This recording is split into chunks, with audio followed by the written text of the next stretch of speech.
everybody, myself Shreyanshi Pradhan. I am an interviewer of Akashvani podcast and here with me I have a very distinguished personality. Odisha के टिटलागढ़ में जन्मे जितेंद्र मिश्रा आज भारतीय cinema के उन चमकते सितारों में हैं जिन्होंने अपनी मेहनत और दृष्टि से अंतर्राष्ट्रीय स्तर पर पहचान बनाई है। जितेंद्र मिश्रा न सिर्फ एक निर्माता हैं बल्कि भारतीय फिल्मों के सच्चे प्रमोटर भी हैं जो विश्व सिनेमा में भारत की छवि को नई ऊंचाइयां दे रहे हैं।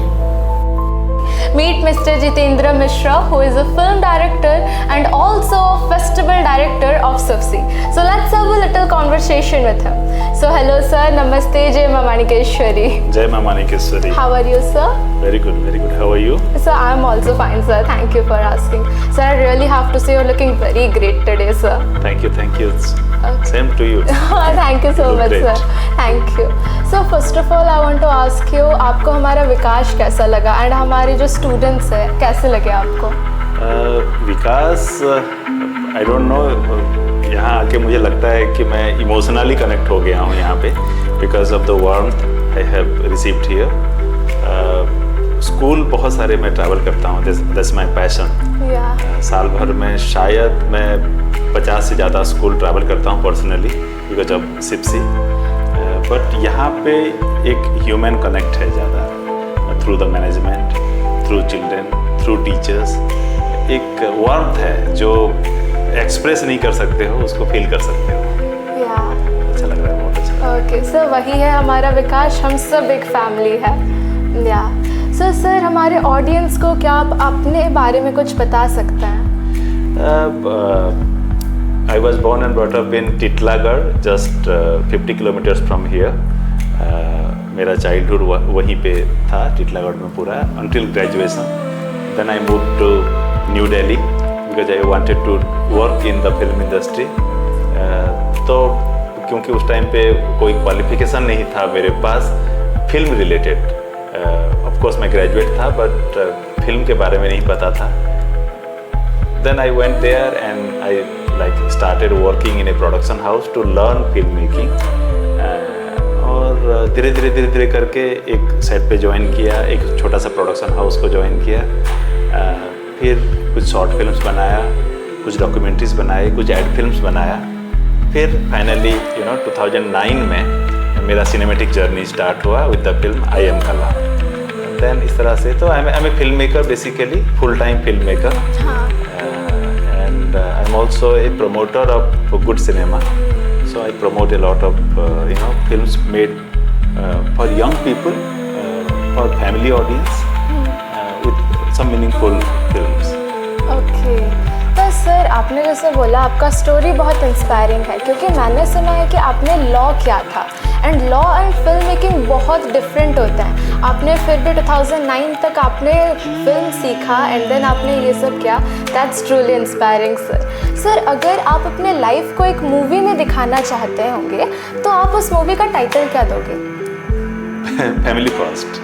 ओके क्योंकि बिकॉज फैमिली जैसे लॉ मैंने स्टडी किया क्योंकि मेरी फैमिली चाहती थी। मेरी फैमिली चाहती थी कि एक मुझे ठीक ठाक एजुकेशन मिले, कुछ क्वालिफाई कर जाऊं, कुछ अच्छी एक नौकरी मिले मुझे। That's what. फैमिली कभी भी आपके ड्रीम के खिलाफ नहीं होते हैं, वो बस लगता है कि वो आपको गरीब देखना नहीं चाहते हैं, राइट? तो वो चाहते हैं कि आप कुछ भी करो अपने लाइफ में, अपने सेटल हो जाओ। तो तभी शायद वो चाहते थे कि चलो एक अच्छा कुछ पढ़ाई कर ले तो एक नौकरी मिलेगा। मेरा ड्रीम था कि मैं फिल्म बनाऊँ, और कहीं ना कहीं अगर आज मैं उसको देखूँ तो शायद वो फैमिली ही थी जिनके वजह से मैं आज जहाँ पे हूँ वहीं पे पहुँच पाया हूँ, उनके सपोर्ट की वजह से और उनके विशेष के वजह से। तो फैमिली के बारे में, फैमिली ही मेरे लिए सब कुछ है। ओके सर, आपको देखने से भी पता चल रहा है कि आप इतने सारे इंटरनेशनल कंट्रीज घूम चुके हैं, but still you are sitting in front of me wearing a Sambalpuri shirt. And sir हम लोगों ने देखा है कि कैंस फिल्म फेस्टिवल में भी आपने बहुत बारी हमारे ओडिया कल्चर को डिपिक्ट किया है। सर उसके बारे में कुछ एक्सपीरियंस? ये भी एक इमोशन ही है, इमोशंस है कहीं ना कहीं। फैमिली अगर मैं बोलता हूँ तो खाली मैं अपने पेरेंट्स या मैं अपने भाई बहन के बारे में नहीं बोल रहा हूँ। Family means the entire community actually. तो संबलपुरी मेरी आइडेंटिटी है। अगर again if I go back, तो मैं बचपन में जब मैं मतलब पहली बार कुछ देखा, शायद मेरी आंखों को कुछ दिखा होगा तो मेरी मम्मी, और mummy was wearing Sambalpuri sari, okay. तो वो एक इमोशन है, और उसको कहीं ना कहीं अगर मैं पहनता हूँ तो कहीं ना कहीं मुझे लगता है कि मेरी मम्मी मेरे साथ है। So that is the reason, you know, I try to wear Sambalpuri on special occasions at least. Okay, sir, that's truly nice. Sir, as a son of Odisha, organizing an international fest on your own motherland, how's your experience regarding this? This is something like it's a long term dream for me. We have been doing it for last 12 years, this festival. And of course the organization behind is Smile Foundation, who are already doing, you know, incredible work across the country and also in Odisha. Odisha में बहुत सारा उनका कालाहांडी में, कोरापुट में उनके projects वगैरह चलते रहते हैं। तो कहीं ना कहीं मतलब दिमाग में तो था कि अगर ऐसा एक अच्छा प्लेटफॉर्म क्रिएट किया गया है तो उसका जो बेनिफिट है दुनिया भर के बच्चे उसको उठा रहे हैं, तो हमारे बच्चों को भी वो अपॉर्चुनिटी मिलना चाहिए। तो इनिशियली ये फेस्टिवल खाली दिल्ली में होता था 7 दिन के लिए, लेकिन नाउ वी स्टार्टेड कि 7 दिन का जो एक्स्ट्रावेगेंट फेस्टिवल है that happens in Delhi, week long festival, उसके बाद इट ट्रैवल्स। तो हम फिल्मों को, इसका जो वैल्यू है इसको लेके बच्चों के पास लेके जाते हैं, और अपने मदरलैंड से अच्छा कुछ हो नहीं सकता है कि to start with. So that is the reason we thought कि यहाँ पे, and when we discussed this with this Lakshmi Vikas school और विकास ग्रुप ऑफ इंस्टीट्यूशन के साथ, तो जो रेस्पॉन्स मिला and the positive, the first thing was the positive attitude. तो देन वी थॉट कि we always need like minded people, खाली not just people, you need उन लोगों को जो वैल्यू को समझे, and we collaborated and now rest is history. Yes sir. तो लाइक आपने अपने चाइल्डहुड में कभी सोचा था कि आप इतना बड़ा ऑर्गेनाइज करोगे इंटरनेशनल फेस्टिवल? नहीं, फेस्टिवल तो नहीं कभी भी था माइंड में। जब हम लोग फिल्म बना रहे थे तो हमें फिल्म भी बनाना था, बट आई एम कलाम जब रिलीज हुई 2011 में, तब बहुत ही मतलब लोगों का जो रेस्पॉन्स था बहुत ही ओवरवेलमिंग था। बड़े सारे केस स्टडीज़ हैं जिसमें कि आई एम कलाम के बाद कुछ जो जैसे डोमेस्टिक हेल्प्स लोग होते हैं, या जैसे कि बहुत ही लेस प्रिविलेज कम्युनिटी के जो बच्चे हैं, उन्होंने अपने बच्चों को स्कूल भेजा। That was the impact of that film. और काफ़ी सारी स्टोरीज़ हैं हमारे पास कि डायरेक्टली बड़े सारे बच्चे हैं, after that they wanted to go to school, और they actually opened up themselves, कि एक कॉन्फिडेंस जो होता है बच्चे में, एक ड्रीम देखना, irrespective of the background you belong to, कि आपका ड्रीम देखने के लिए पैसा नहीं लगता है, राइट। और ड्रीम को अगर आपको अचीव करना है, फुलफिल करना है, तो कुछ नहीं करना है, बस आपको मेहनत करना है, ठीक है। मेहनत करने के लिए भी आपको पैसे की जरूरत नहीं है, राइट। यस। तो उस हिसाब से बड़े सारे केस स्टडीज़ आए, बड़े सारे हमारे पास स्टोरीज आए, जिसमें कि एक फिल्म ने बहुत लोगों की लाइफ चेंज किया। देन वी थॉट कि अगर एक फिल्म इतने लोगों के मतलब को हेल्प कर सकता है, एनकरेज करता है, मोटिवेट कर सकता है, देन इस तरह के बहुत सारे फिल्में क्या हम बना पाएंगे क्या, तो जो कि पॉसिबल नहीं है। बहुत सारी फिल्में तो नहीं बना पाएंगे, एक फिल्म बनाने में 2 साल 3 साल भी लगता है। तो हमने सोचा कि क्यों ना दुनिया भर के आई एम कलाम जैसे और फिल्मों को लेके इसको बच्चों को दिखाया जाए। तो that is the purpose, and उसका विजन ऐसा था। तो अब शायद 10 साल बाद लग रहा है कि ये बहुत अच्छा डिसीजन था। ओके सर, हमें पता है कि ये जो बाकी सारी मूवीज़ होते हैं वो कैसे नॉमिनेट होते हैं ऑस्कर के लिए, लेकिन आप जो ये बताया शॉर्ट फिल्म्स या डॉक्यूमेंट्रीज़, ये तो लाइक थिएटर्स पे रिलीज़ नहीं होते, अगर होते भी हैं तो OTT ग्राउंड्स पे होते हैं। तो सर इनको नॉमिनेट करने का, लाइक ऐसा फिल्म फेस्टिवल पे शो करने का, उन सब का क्राइटेरिया क्या है sir? Like as a student बहुत क्यूरियस है इस चीज़ को लेके। बिल्कुल, जैसे अलग अलग फेस्टिवल्स के अलग अलग क्राइटेरिया होते हैं, बट हमारा फेस्टिवल ये है कि we call it a celebration of good cinema. तो अगर एक फिल्म में खाली एंटरटेनमेंट वैल्यू उसमें नहीं होना चाहिए, but there should be some kind of message. Positive message जो बच्चों के लिए भी हो और बड़ों के लिए भी हो सकता है कभी कभी।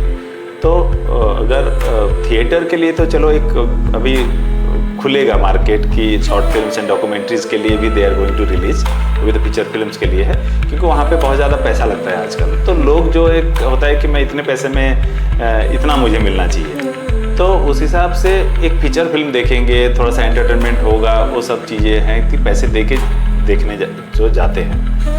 बट उसका अल्टरनेटिव फेस्टिवल्स है जहाँ पे आप एक फिल्म दिखाते हो, एक फिल्म ऑडियंस के लिए अच्छा भी होता है और फ्री भी होता है, तो दैट इज़ आवर फेस्टिवल। तो उसमें जो नॉमिनेट होता है दुनिया भर से अराउंड 3000 फिल्में आते हैं हर साल हमारे पास। एक जो है हर साल, जैसे अभी हमारी नेक्स्ट फेस्टिवल है जनवरी, तो अभी से फिल्में आना चालू हो गया है। People they submit to our festival, we have our website, उसके थ्रू आप अपनी फिल्म सबमिट कर सकते हो फ्री ऑफ कॉस्ट। उसमें इवैल्यूएशन करेंगे हम लोग, और we have a review committee जो आउट ऑफ 3150 फिल्म्स को नॉमिनेट करते हैं, बेस्ट ऑफ देन वो 150 फिल्म्स को हम स्क्रीन करते हैं जो हर साल जनवरी में न्यू दिल्ली में, और वहाँ से सिलेक्टेड और फिल्मों को then we take it to the other part of the country. तो यहाँ पे जैसे हमने 30 फिल्म्स जो है, this is best of our Delhi edition, जहाँ पे 150 फिल्में थे, उसमें से हमने फिर फिल्टर करके 30 films we have selected to bring it to you to hear in Vikas को। सर एज आप उड़ीसा से हो, किसी ओडिया फिल्म है यहाँ पे? इसमें उड़िया फिल्म नहीं है, लेकिन एक फिल्म है विश्वा करके जो एंटायरली उड़ीसा की स्टोरी है और उड़ीसा में शूट किया गया है उसको। तो इस बार और उड़ीसा में बच्चों के लिए बहुत कम फिल्में बन रहे हैं, तो इस बार कोई फिल्में नहीं थी।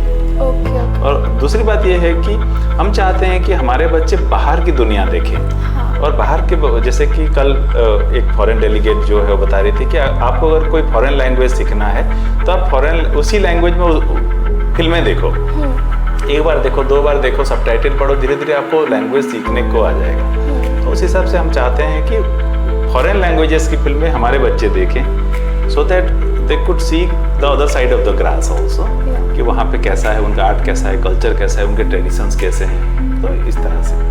ओके सर, एक छोटा सा गेम खेलना चाहूँगी अगर आप हाँ बोलो तो। बिल्कुल सर, द गेम का नाम है गेस द मूवी। तो मैं आपको हिंट्स दूंगी and within some second sir आपको वो फिल्म मेरे को बताना है।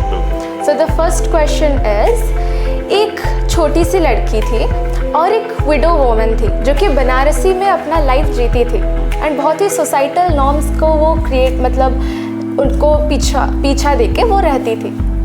द लास्ट कलर मेरी फिल्म है। यस सर, आपकी फिल्म थी। सर सेकंड क्वेश्चन, एक यंग लायन था जो कि अपने फादर के डेथ के बाद अपना थ्रोन को वो ले लिया।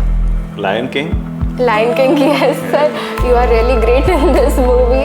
सर एक मेंटली अनस्टेबल बच्चा था जिसको कि एक टीचर की हेल्प से उसका पोटेंशियल मिला। तारे ज़मीन पे। ओके सर 3 स्टूडेंट्स थे जो कि इंडियन एजुकेशन सिस्टम को पीछा देकर वो अपने लाइफ को नेविगेट किए एंड इवन सक्सेसफुल भी बन गए। 3 इडियट्स। ओके ये रैपिड फायर राउंड था and like I didn't have the chance to give you like sir जल्दी बोलो, you are really great sir. Sir at last I want to show कि एक jury जो होता है, कहावत है हिंदी की, वही हीरे को निखार सकता है। हमारे स्कूल्स में से आपको किसी एक बच्चा लगा कि नहीं हम इसको लेके कुछ कर सकते हैं, टैलेंट इसका निकाल सकते हैं? नहीं, यहाँ पे बहुत ही टैलेंटेड बच्चे हैं और मैं काफ़ी बच्चों से मिल चुका हूँ, लाइक यू ऑल्सो, जो कि बहुत ही स्मार्ट है। ऑनेस्टली हम लोग इतने स्मार्ट नहीं थे हमारे टाइम पे, तो it's very difficult to select one kid for the jury. So शायद दोबारा से मुझे काम करना पड़ेगा क्योंकि हमारे भी लिमिटेशंस होते हैं कि हम लिमिटेड बच्चों को सिलेक्ट करते हैं। तो वी विल सी, ऐसा ज़रूरी भी नहीं है कि एक ही बच्चे को अभी इस बार करेंगे, लेकिन मल्टीपल भी कर सकते हैं। But I met with some wonderful kids जो कि बहुत ही अपडेटेड हैं, उनका एक्सपोजर ऑलरेडी बहुत ज़्यादा है and they want to do something, that's very important. Yes sir. Sir at last एक क्वेश्चन पूछूंगी हमारे विकास के मैनेजमेंट को लेके, टीचर्स को लेके, स्टूडेंट्स को लेके। आप अगर कुछ बोल सकते हो वो भी बस 3 शब्द में, वो क्या होगा sir? They are visionary, they are passionate and they are emotional. तो 3 वर्ड ये है उनके लिए, और ये तीनों कॉम्बिनेशन जिसके पास है, nobody can stop them. Okay sir, that's fantastic to hear. Sir आपसे ये कन्वर्सेशन करके बहुत अच्छा लगा sir. And for my viewers, if you want to visit any other fresh discussions like this, do like and subscribe to our Vikash podcast channel. Namaste.